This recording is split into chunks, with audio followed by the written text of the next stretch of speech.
Бид үүдийн зарилгын ачид багш хэргийн тухайд багшийнхаа алдрыг өгүүлвэс церемон химээх ачид багшдаа шавь нугуудын зүгээс үлмий баттгах бат оршил буюу даншиг өрөх гэж байна. Энэ даншиг өрөх нь ямар ач тустай вэ гэдгийг дээдс багш нарын болон дээдийн номонд айлдсан байгаагаас та бүхэнтэй хуваалцъя. Дээдс багш нарын үлмий бат байх шавь нугуудаас хамаардаг. Багш дээдсийн үйлс зохионгууд дэлгэрч хамаг амтнд тусыг өгнө гэдг нь бас шавь нугуудаас хамаардаг.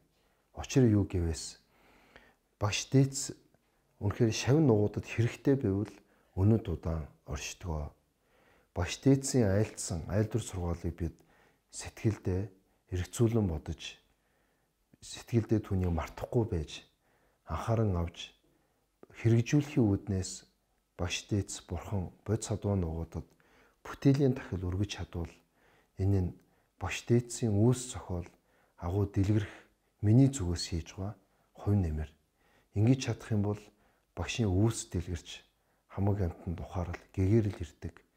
Ийм болохоор бидний зүгээс багш дээдстэй одоо амтны тусад үлмий бат байж хайрлаач бид хичээе гэсэн ийм зорилгын үүднээс багшдаа бат оршил өрөх гэж зорж байна.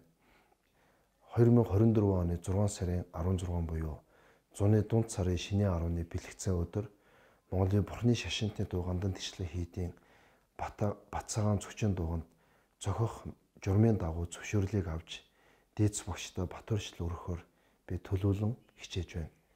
Ийм болохоор багшийн маань шавнар лам хувраг энгийн сүсгтэн хэн бэ? Юун даган бэсий гэсэн сүсгтэн болон лам хуврагуу та бүгдийг энэ өдөр морлон саатаж хамтран оролцох юм боломжтой байгааг айлтгаж байна.